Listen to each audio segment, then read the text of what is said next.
Good day. It is a beautiful, beautiful day. The sun has not come out yet, but I know that it's there and I cannot wait to see it. So,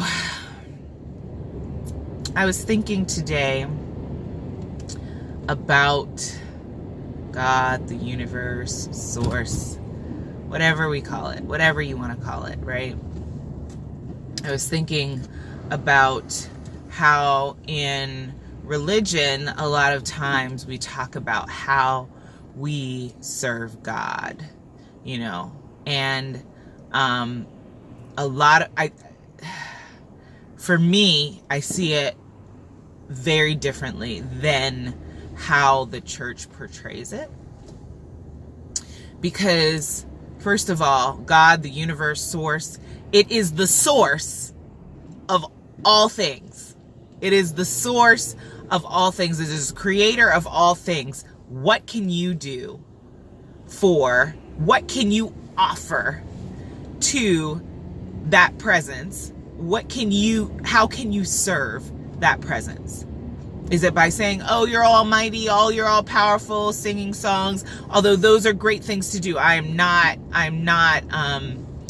saying that that's not a way of worship, of understanding. But I also realize that the Bible talks about, and other sacred texts talks about, how we offer ourselves up to that presence, right? And so many times we think that we are calling down this presence. We're calling down source. We're calling down God into our situation. But really, in the way that I see things, the way that I understand the presence, if the presence is always around us, ever present, it's ever expanding good. It's always offering to us is always good. So even if it seems bad, it is for a good purpose. There is no bad. That everything that is offered to us is to help us to expand into that ever expanding good. And the way that we offer ourselves as service to this presence that already owns everything isn't in money, isn't in songs. It is how we interact with one another. It is being a beneficial presence, a benefactor of the presence that is already around us. And so when we expand into areas of greatness, into areas of wellness that is not seen in the physical, and sometimes that can show up as financial wealth. It can show up as health and well-being of our body, mind, and soul. It can show up as, a job. It can show up in so many ways, in a relationship. It can show up in so many ways. And we are called to be a beneficial presence. That everything that we do reflects the goodness of the universe. So we thereby are the universe in action, that we become the universe. And that can only happen when we allow ourselves to decrease and let the universe increase in us. Let the presence increase in us. Let source increase in us, and we decrease. We become nothing. And that doesn't mean that you just are, you put your ego in its place. We know that the ego is not above the spirit. The spirit. Do you know what I mean? Whatever happens in our physical situation, it is controlled by the spirit. And so when we understand that, when we understand spiritually, this is what's happening and this is how it is birthed into the physical, we understand how to control situations or have control of our presence, so that even in times of trouble, or that other people would perceive as trouble or frustration, that we are still benefactors. We are still not beneficiaries. We're benefactors, yeah. But we also end up being beneficiaries at the same time. We have this duality of, when we are offering good, when we are part of the universe, the presence in us is offering all good things. We are beneficiaries of good things, right? We receive that what we put out.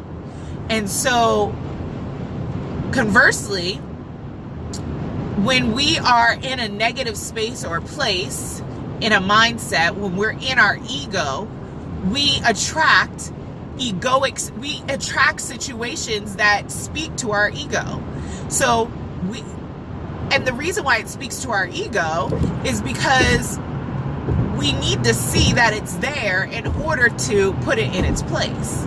You need to see where the ego is in order to say, oh, I see you popping up over here trying to get me to worry about X, Y, and Z because my ego thinks that I'm in control of X, Y, and Z. The ego is not in control. However, source part of me, spirit part of me, higher self, is in control of how I respond. Responding and reacting are two different things. When you react, it's because there was an action that happened that caused you to not respond, but to react from your egoic self. And so you react in a way that's usually lower level emotions because you are just jumping back. Like a reaction is like, somebody throws their fist at you and you put your hand up, That's a reaction. But a response is really responding to the thing that caused and also understanding that you are not in control. I'm not in control of this situation and this person, but I am in control of my feelings. So let me find out why this happened. What was God, what was the universe trying to show me? Sometimes it could be like, oh, well, the universe was trying to show you that that person tried to punch you because the universe was trying to show you that you were being a butt. You were being a butthole. And you needed to fix your attitude. And you were reacting to someone else's reaction. That's what happens. We just react all over each other. Whew. But when we respond, we see the situation, we assess the situation for what it is, and we respond in a way that neutralizes the situation. And it teaches us something new, and it expands us into a new level of awareness and a way of being. So that was kind of all over the place today, but that was just my thoughts and what I was thinking about.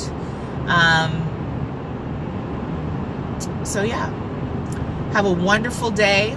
Know that everything is happening for you, not to you. Nothing is happening to you. Everything is happening for you, through you, and by you.